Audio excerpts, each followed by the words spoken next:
I'm Natalie Moore, 22 years old and the first in my family to graduate from college. After juggling classes and 2 jobs for 4 relentless years, my graduation day finally came. But instead of seeing my parents waving from the crowd, I got a last-minute text. "Sorry, sweetie, the McCarter Super Bowl party's today. You know how much your dad loves it." I walked across that stage alone, diploma in hand, smiled for the camera like everything was fine, and then cried in my car until my makeup melted. That moment, it broke me, and then it changed everything. Before I tell you how I rebuilt my life from that heartbreak, drop a comment letting me know where you're watching from. If your family ever let you down when you needed them most, hit subscribe and stay with me. Because sometimes, being left behind is exactly what pushes us forward. I was born and raised in a place where dreams rarely made it past the kitchen door. Toledo, Ohio. A town just big enough for everyone to know how many cars were in each neighbor's garage, but too small for someone like me to hide anything for long. The house I lived in with my parents was built during my grandparents' time, a single-story home with cream-colored walls now faded gray from kitchen smoke and the dust of time. Our front yard had more dirt than grass, the iron fence was rusted, and the side gate always stuck, giving off a familiar clank each time I snuck out to the library. We weren't poor to the point of going hungry, but we never knew what comfortable felt like either. My father, Daryl Moore, had worked as an assembly line worker at the General Motors plant for over 15 years before it shut down. Since then, he drifted between private garages, taking whatever job paid that day, never caring about insurance or the future. He lived by the motto, "Get through today, deal with tomorrow later." My mother, Cheryl, worked part-time at a nail salon. The rest of her hours were mostly spent glued to her phone, live streaming her cooking on Facebook, or gossiping in long-time group chats with her best friends. In our house, 3 things were treated like religion: cold beer, football, and tradition. They didn't read books, didn't watch the news unless it was sports coverage, and never attended a parent-teacher conference unless it was a last-minute emergency. When I brought home a certificate from school, honor roll, first place in a writing contest, perfect math scores, my mother would glance at it, nod, and continue flipping channels to find. My dad would mumble something like, "Good, but did you clean the house yet?" I learned early on that I didn't belong. I didn't like sports. I wasn't good at small talk and had no interest in those weekend family gatherings that revolved around who just replaced their roof or who's now in debt over a new car. Instead, I loved books, anything with words, with knowledge. I devoured economics texts, read novels in the bathroom to avoid being teased. I studied the 2008 financial crisis when I was only 13. I immersed myself in terms like risk analysis, sustainable investing, and behavioral finance. Things no one around me had ever heard of. They called me a bookworm, a weirdo. Once, my dad even said to his friends right in front of me, "It's like this kid was born into the wrong house." Someone laughed. I laughed too. But inside, it felt like a knife to the gut. I can remember the last time my parents asked, "Are you okay?" Or even something as simple as, "What's on your mind?" Family meals were always drowned in the sound of the TV. Every time I tried to talk about something that happened at school, my mom would cut me off with a line like, "Tell me later, this part's good," and later never came. I learned how to be silent. I learned how to rely on myself. But I also learned how to dream. Dream of a world beyond Toledo, a place where I didn't have to apologize for being different, where I didn't have to force myself to fit into a mold that was never meant for me. I dreamed of the day someone would say, "Natalie, we need voices like yours," or even something as simple as, "We see you," and the older I got, the clearer it became. If I ever wanted to break free from that invisible cage, I'd have to pick the lock myself. No one was coming to rescue me. No one was going to hand me an opportunity. I had to claim it. But I also knew, to make that happen, I had to hide a lot, including the truth that I had applied to 10 different universities without telling a single soul in my family. I remember exactly the night I sent in my first application. It was a Friday evening. The whole house was buzzing with fried chicken takeout and the Michigan vs. Ohio State game. My dad had placed a $50 bet on the home team while my mom was flipping chocolate chip cookies in the oven. I was in my room, door locked, using the old laptop I'd worked all summer to buy back from a pawn shop. My hands trembled as I clicked submit. My first application, to the University of Michigan, a school I'd never even dared to say out loud that I dreamed of. I sent out 10 applications in total, all done in secret, late at night when the house was asleep under the dim glow of my desk lamp with the TV buzzing faintly from the living room. I used fee waiver codes from my school counselor, hunted down every small scholarship and grant I could find. I knew one thing for sure: without financial aid, I'd never leave Toledo. I hid the response letters under my mattress. When the acceptance letter from the University of Michigan arrived with a partial merit scholarship, I held it in my hands for almost an hour, unable to believe it was real. Every bit of effort I had poured in had paid off. I imagined sharing the moment with my family. I pictured my mom hugging me, my dad saying something like, "That's my smart girl." But deep down, I knew the reality wouldn't look anything like the dream. And I was right. That evening, while the family sat eating lukewarm spaghetti, my mom had forgotten to turn off the oven. I opened the envelope, placed it on the table, and said, "I got into college, Michigan. They offered me a partial scholarship. I can go." My mom looked up from her phone, raising an eyebrow as if I'd just said something absurd. "Michigan? As in Ann Arbor? You seriously plan on leaving home?" My dad chuckled, chewing his spaghetti before waving his hand dismissively. "That school's full of rich kids. What, you think you're some genius now? Finish your degree and you'll still end up unemployed back here like the rest of those kids from up the block." Then he turned to my mom, grinning. "Told you, girl reads too much, done fried her brain." I sat there, still clutching the letter that just moments ago had felt like a treasure. "I'm not leaving home. I just want a chance. I'll get a job. I'll manage on my own." My mother sighed, slicing into her garlic bread as she muttered, "And who's gonna clean the house? Who's gonna help me with groceries? You don't just get to walk out on responsibilities whenever you feel like it." No one said congratulations. There were no hugs, no proud smiles. I cleared the dishes like I did every night, then went back to my room, closed the door, and sat on the floor. My emotions swirled like a storm, part joy, part sorrow, part anger, part exhaustion. But more than anything, I felt disappointment. Not because they rejected my dream, but because they didn't even try to understand it. 3 months later, I received the official email confirming my scholarship. I quietly started preparing. Picked up a job at a pizza shop to save what little I could, scavenged used textbooks from the library, and packed the essentials into cardboard boxes I grabbed from the local grocery store. The morning I left, the sky was gray from the previous night's rain. My dad was still asleep as I rolled my suitcase to the door. My mom was deep in a Facebook debate about how to make cornbread without baking powder. I said, "I'm leaving now," but no one looked up. Just a voice from behind. "Don't go wasting money on nonsense." I closed the door behind me, dragging my suitcase down the gravel road I'd walked 1,000 times as a kid. Each step felt heavier than the last. No one saw me off.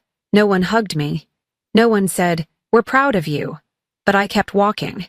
I didn't know what waited for me in Ann Arbor, but I knew one thing for sure. I couldn't go back. Not if I still wanted to become who I was meant to be.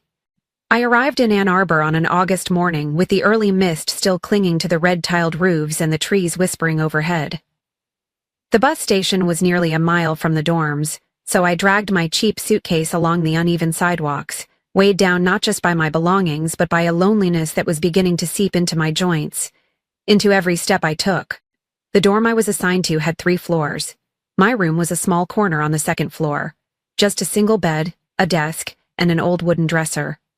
I shared the room with Priya, a third-year law student from New Jersey, Indian American, sharp, organized, and so direct it intimidated me at first. But Priya was also the first person to ask me a question that, on the surface, seemed simple. "Coming all the way out here, did your parents drop?" I didn't know what to say, so I just forced a smile and nodded. I wasn't ready for anyone to know the truth, that I'd boarded a Greyhound bus like someone fleeing a place that had never truly welcomed her. During my very first week, I landed a job at a little sandwich shop called Gracie's Subs, 6 blocks from campus. My schedule quickly filled. Full-time classes in the morning, work from 2 to 8, then studying late into the night. It became a cycle. Class, work. Study, repeat. My meals were stale sandwiches from the shop or 59-cent ramen from the dollar store. After just a few weeks, I started losing sleep from sheer exhaustion. One day, I fell asleep during a macroeconomics discussion, my head slumped over my textbook like I was trying to absorb knowledge by osmosis. My professor, Dr. Lang, noticed. He asked to speak with me after class. I thought he was going to scold me, but instead he asked, "How many jobs are you working?" When I answered truthfully, he didn't judge. He just nodded thoughtfully and said, "I have a research assistant slot open. It's mostly data entry. Doesn't pay much, but the hours are flexible. Want to give it a try?" I said yes without hesitation. That job allowed me to cut back my hours at the sandwich shop and sit in an air-conditioned office at least some afternoons. It was also in Dr. Lang's class that I met Jared, a pre-med student with permanent dark circles from MCAT prep, and Mel, a STEM major, a black girl with braided hair and a mind as sharp as a scalpel. The three of us started studying together at the library on weekends. Slowly, they became the first people I could truly open up to. One night, while Jared and I were working on an assignment at 1A, he joked, "Natalie, when was the last time you actually rested?" I shrugged. "Middle school, maybe?" Mel chimed in, pretending to be serious. "We should start a club. The people who don't understand the concept of relaxation," and just like that, the name, the Survival Trio, was born. They weren't just classmates, they were the only space where I truly felt heard. They understood the anxiety of counting every dollar on the electricity bill. They knew what it meant to measure each meal and skip parties, not out of pride, but because we couldn't afford to chip in for food. My family? They never called to ask if I was making it, never asked what I was studying, how my friends were, if I was tired. Every time my phone rang, I knew it would be one of three things. Mom asking me to check the electric bill because the company's a scam. Dad asking me to look up water heater repair prices, or worse, "Do you have any money left over? I need to buy a few things." Over time, I learned to exhale quietly after each call, then get right back to my homework as if nothing had happened. Not because it didn't hurt, but because I knew that if I let myself truly feel it, I'd fall apart. Each semester passed, and I maintained a GPA above 3.9. I still don't know how I managed it, but I just did. I threw myself into books, into work, into anything that could help me forget I was living a life that felt like a shadow. And then, 4 years went by faster than I ever expected. My final spring arrived bathed in soft golden sunlight and a race against time to finish my senior thesis. I was nominated for a prestigious internship at a sustainable investment firm in Austin, and my friends soared too. Jared was accepted into medical school, and Mel got an offer from a nanomaterials research program. We, the Survival Trio, had climbed through every layer of dust, every hidden crack, every invisible barrier. We stood strong at the summit of our own making, ready to step across that final threshold, graduation. And me? I believed, with all my heart, that this time my parents would come. They had to. How could they miss the day their daughter became the first college graduate in the family? I had started planning for that day, 3 months earlier. I mailed an official invitation to the house, complete with a campus map, parking instructions, a list of nearby restaurants, and a handwritten note. I already booked the hotel room, so you don't need to worry about anything. I even called my mom directly to confirm they got everything. She picked up, her voice unusually excited. "We got it. Don't worry, sweetheart, there's no way we'd miss your graduation, right?" Hearing those words, I felt tears welling up. I had waited 14 years to hear them. I booked a hotel near campus, almost $400 for 2 nights. That was 3 weeks' worth of work at Gracie's, every shift, every tip scraped together. But I didn't mind. I called it an investment in a memory worth making. I also reserved a table at Via Rossi, an Italian restaurant, just classy enough to mark the occasion, but not overly extravagant. I even pre-selected the menu, the vegetable lasagna I remembered my mom liking, and the red wine braised beef my dad once called a dish you remember for life. Every week I called home to count down. 6 weeks left, Mom and Dad. "Yep, I'm counting the days.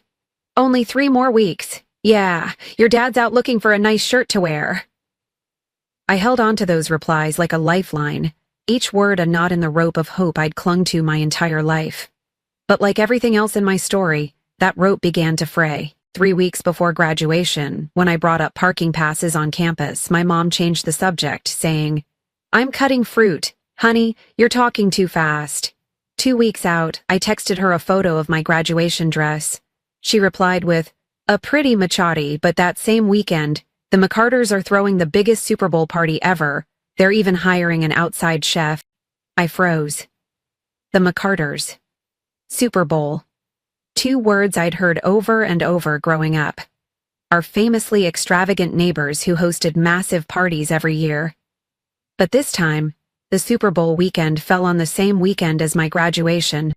"I thought you said you were definitely coming," I texted. It wasn't until the next day that I got a reply. "Your dad's shoulder is acting up. He can't drive that far. You know I'm not good with highways.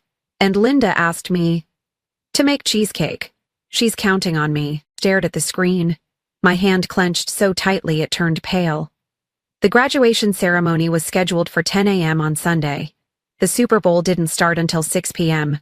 The drive from Toledo to Ann Arbor was just over an hour. They absolutely could make it. They just didn't want to. I texted, "Mom, this is the day I've spent 4 years working toward. It's also the first time someone in our family will graduate from college. It's a big deal." She replied 5 minutes later with just one sentence. "Don't make such a fuss, honey. There'll be plenty of other occasions." I bit my lip hard and went silent. I didn't send anything else. I went to pick up my graduation gown and cap from the student office. When the staff member handed me the pressed black robe and the cap with a shimmering purple tassel, I turned away quickly, afraid she'd see my eyes already turning red. Still held their seats at the ceremony. Second row, left side of the stage, 3 empty chairs. The night before graduation, I prepared everything, carefully. My dress ironed, shoes polished, honor cords draped around my neck, and my name listed in the commencement program, Natalie Moore, GPA 3.93, Pi Beta Kappa. At nearly midnight, I left my parents a voicemail. "Tomorrow's graduation. The ceremony starts at 10. I've saved your seats. If Dad's tired, Mom can drive. Even if you're late, I still hope to see you. I'll be waiting." The next morning, I woke up at 6. Got dressed in silence. Pulled my hair back into a neat bun. Dabbed some blush so I wouldn't look too pale. I left the dorm early, walking through a morning fog so thin and gray, it felt like a sorrowful veil settling over my chest. Campus was packed. Everyone had someone. Some kids brought grandmas in wheelchairs. Little siblings ran through the grass wearing t-shirts printed with their graduate's face. Laughter, names being called, the click of cameras. It all rose like waves crashing around me. Walked to the student check-in area. In the pocket of my gown, I kept my phone, just in case my parents arrived late. At 9:52 a.m., the screen lit up. My heart clenched.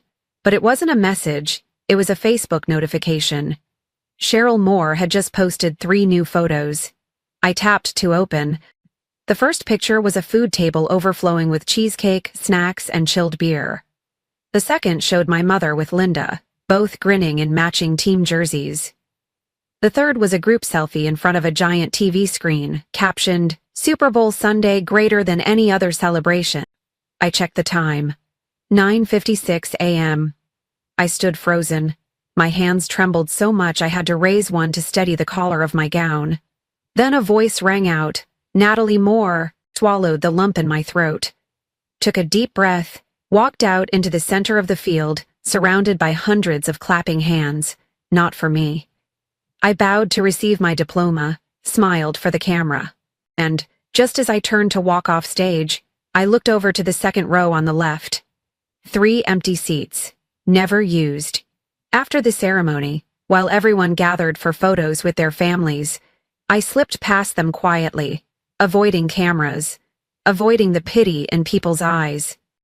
I walked straight back to the dorm, still wearing my gown, and when the door closed behind me, I finally allowed myself to collapse, head in hands, and cried not because they didn't show up, but because I had truly believed this time would be different. 2 days later, my phone rang again. It was my dad. I answered, my voice still raw. "Hello?" His voice came through, light as ever. Hey Natalie, I need a favor. The roof's leaking. Looks like the back half's shot. The repair guy says it'll cost around $3,200. Your mom said you got some graduation money? And in that moment, I realized, to them, the degree I held mattered less than a roof repair invoice. I don't remember how I ended the call. I just remember sitting on my bed afterward, motionless for nearly an hour. Phone face down on the pillow. Eyes locked on the tiny crack in the ceiling. That one sentence kept echoing in my head. Your mom said you got some graduation money. Not a single, congratulations, you did it. Not a, we're proud of you. No questions about how I felt. Not even a hint of regret for not showing up. Just a request. Once again, they needed something from me. I felt like an emotional ATH. 22 years of being approached only when they needed to withdraw something. Money, energy, patience. Even the last ounce of tolerance I had left. And the worst part was that I had let it happen for far too long. That night, I didn't sleep.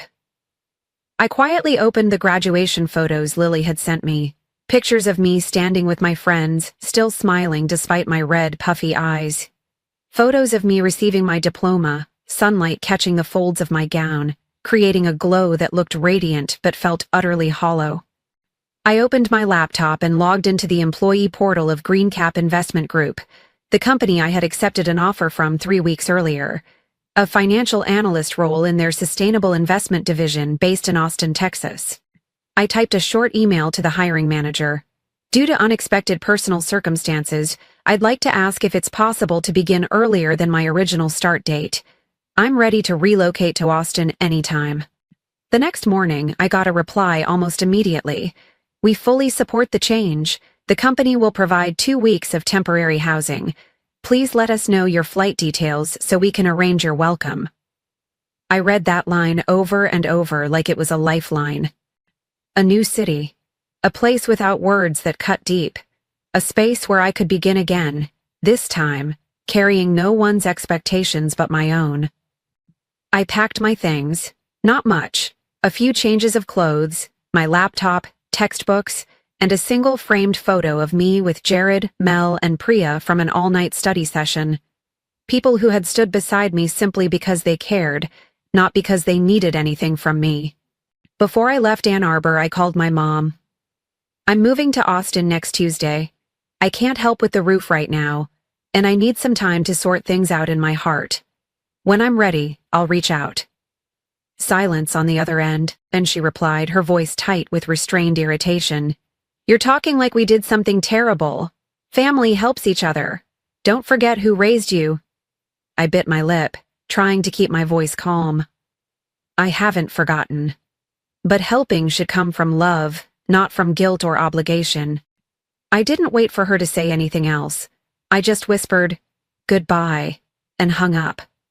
That evening, I went back to the old pizza place where our group used to meet. Jared handed me a small leather-bound notebook with a note inside. Write the next chapter, in your own language. Mel hugged me and said simply, Austin has no idea what just hit it. I laughed, genuinely. For the first time in weeks, that laugh wasn't part of a performance. On Tuesday morning, I rolled my suitcase out of the dorm, taking one last look at the campus that had become my second home over the past 4 years. I didn't know exactly what awaited me in Austin, but I knew this.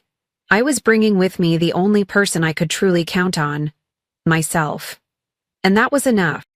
As the plane lifted off, I looked down at the tiny rows of houses below, feeling as if I was leaving behind not just a city, but an old version of myself.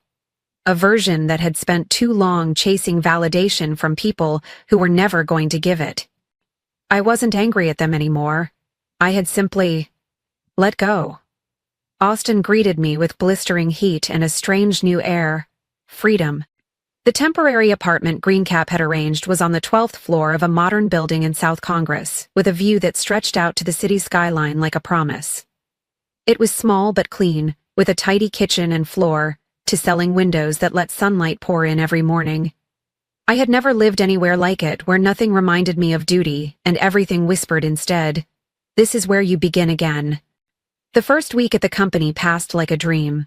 Kind co-workers, a manager who genuinely cared, and no one pried into my personal life unless I chose to share.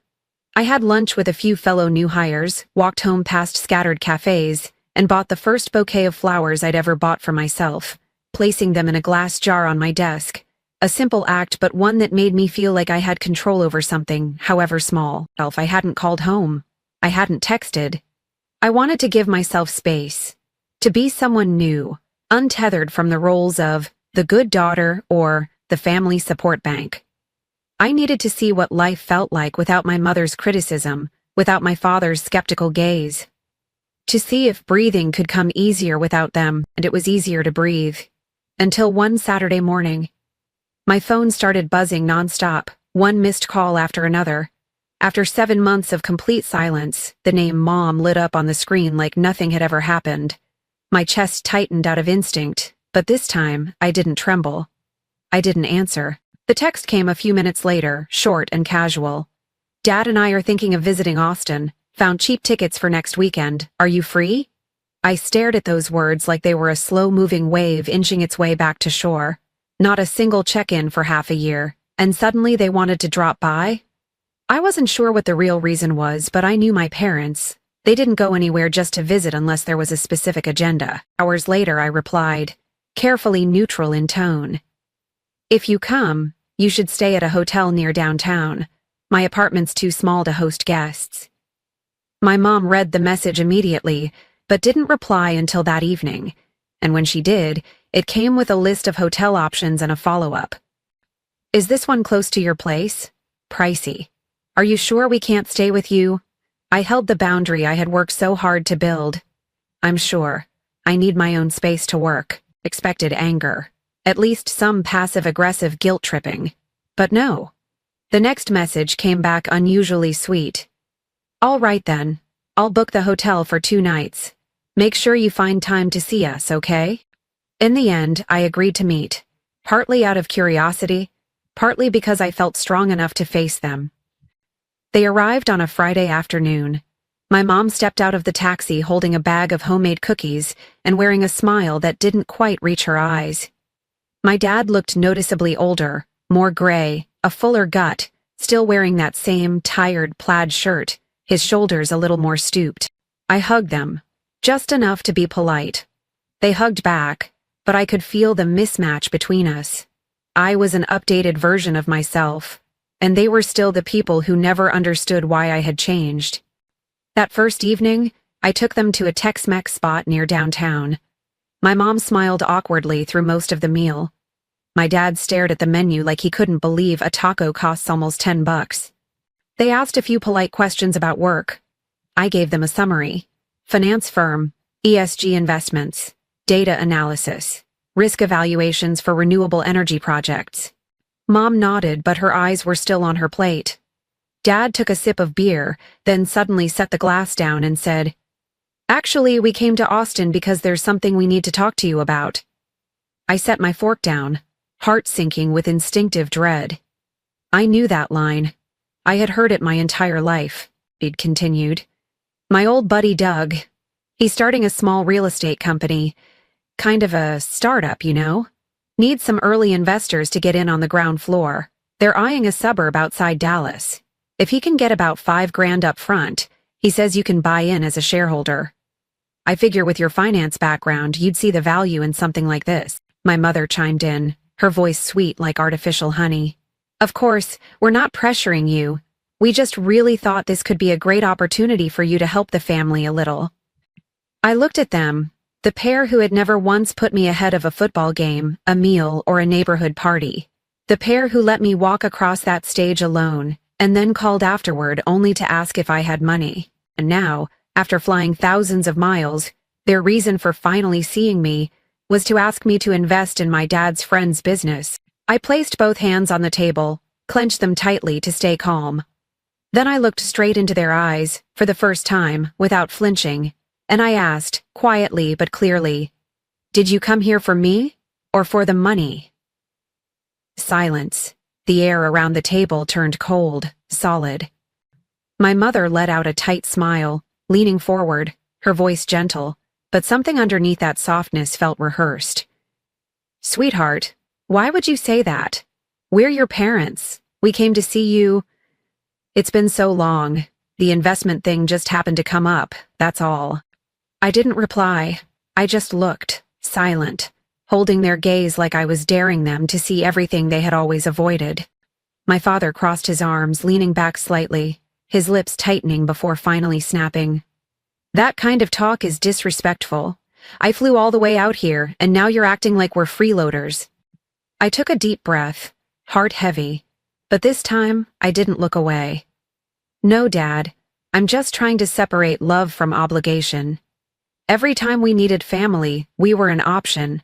But whenever you needed something from us, we became a duty. My mother set her napkin down with a dry laugh. You're blowing this way out of proportion. It's a small thing. You talk like we're villains or something. I shook my head gently. I couldn't cry anymore. The pain had crystallized into something clearer, like a scar that no longer stings but cools when touched by the wind. Do you realize that in all 4 years of college I never once heard you say congratulations? My graduation, the most important day of my life, I stood under that burning sun waiting for you, 3 empty seats. While you were posting pictures of tacos and beer at the McCarters. And you don't think anything about that is wrong? My final words came out in a near whisper, thick with emotion. My dad snapped, his voice hard and sharp. You're still a kid, talking like you've got all the answers. I sweated to raise you, and now you're lecturing me? Family's supposed to support each other. I thought you understood that. I looked at him, and for the first time saw it clearly. He didn't think he was wrong. He only saw my resistance. And to him, that meant I was ungrateful. My mother turned to me, her eyes beginning to glisten. She always used tears as a kind of passive weapon. Sweetheart, I know we've made mistakes. But you're so cold. Do you think it didn't hurt us when you left and never called? My reply came in a voice so calm it startled even me. I didn't leave. I walked away from a relationship that only ever flowed one way. And that's the only thing that kept me alive. Stood up, picked up my wallet, left my card on the table. I'll pay for this dinner. Like I've paid for everything else, including trust. My father called after me, voice rising with frustration. If you walk away now, don't expect us to open our hearts again. I turned back one last time. You don't need to open your hearts. You just need to learn how to look back. As for me, I've already learned enough. I walked out of the restaurant. Austin had just seen a light rain. With every step, it felt like I was shedding a weight I had carried on my back for years. I walked home, raindrops speckling my jacket, my heart in knots, but lighter than it had ever been. The message came close to midnight. Can you drive us to the airport tomorrow morning? Taxis are expensive here. I didn't respond right away. I brewed a cup of hot tea, sat by the window, watched the city lights shimmer, like veins of life I never thought I'd be allowed to touch. Then, slowly, I picked up my phone and typed, from the hotel, walk 3 blocks to the metro rail station. The red line goes straight to the airport. $3.25 per person. Safe travels. I set the phone down, turned off notifications, and returned to the warmth of my own space. No more waiting. I knew I had done the right thing. I had chosen myself, and this time, I didn't look back. 1 year later, on this very day, I stood on the trail circling Lady Bird Lake in Austin, my sneakers dusted, the early morning breeze brushing gently through my hair. The sun had just risen, casting a soft golden glow over the water. No one was beside me, and I didn't need anyone to be. I came here alone, but I was no longer the girl in the black gown who graduated in silence. I was Natalie Moore, Senior Financial Analyst in the Sustainable Investment Division at Greencap Investment Group. I had my own small apartment in East Austin, with bookshelves I built myself, photo frames filled with laughter, and a cat basket by the sun-drenched window. I had a life no one handed to me. I built it, brick by brick, breath by breath. After that final confrontation with my parents, things didn't go completely silent, but quiet enough that I felt safe in the distance I had chosen. My mother still sent messages now and then, mostly about the neighbors, the weather, or gossip from Toledo. I responded politely, briefly, never letting those words find their way into my heart again. Drew clear financial boundaries. No transfers. No joint investments. No emergency rescues. I sent birthday cards with modest gift cards. I was no longer their backup bank. I was an adult with the right to say no. Last week, I was invited to join the advisory board for First Suggestion college students at the University of Michigan, a program supporting those without a family history of higher education. I said yes immediately, and this morning I'm meeting a girl named Alina, a junior from El Paso, unsure whether to pursue a degree in economics. She messaged me that her parents want her to be more practical and choose something less risky. I smiled sadly, reading those words, because in that short sentence I saw a reflection of my younger self, and for the first time I realized I no longer felt stuck in my past. I live in the present, a present I chose. I still go to work every day, still dive into reports, but now I also carve out time for myself. Saturday afternoons at the farmer's market, Wednesday night board games with my new circle of friends, and I no longer feel guilty for enjoying something simply because I want to. I've learned, you don't need permission to be happy. On the coffee table in my living room, I keep a small photo frame. It holds a picture of me in my graduation gown, standing between Lily, Jared, Mel, and Priya. Not one of them shares my blood, but every single one of them is family, chosen, not assigned. The kind that never walked away, never demanded, never turned love into a transaction. I used to believe walking alone meant I'd failed, that if no one was there to clap, the victory didn't matter. But now, I know. Walking alone isn't failure. It's the beginning of freedom. I unlocked my phone, for the first time in a year, and posted that graduation photo publicly. No tags, no mentions, just a short caption. A year later, I understand. Walking alone isn't failure. It's the first step toward freedom. I left it there. No need for validation, no need for permission, just the truth as it stands. If you've ever found yourself standing at the edge between what your family expects and what your heart longs for, I hope you know this. You have a right to choose. You have a right to walk away, even if you have to walk alone. Not because you're selfish, but because you deserve a life that doesn't ask you to shrink in order to fit someone else's idea of who you should be. Leave a comment if this story speaks to you. And if you're somewhere on that hard road, I want you to know, you are not alone. Sometimes the bravest thing you can do is walk away, even if the people you're walking away from are the very ones who were supposed to love you most.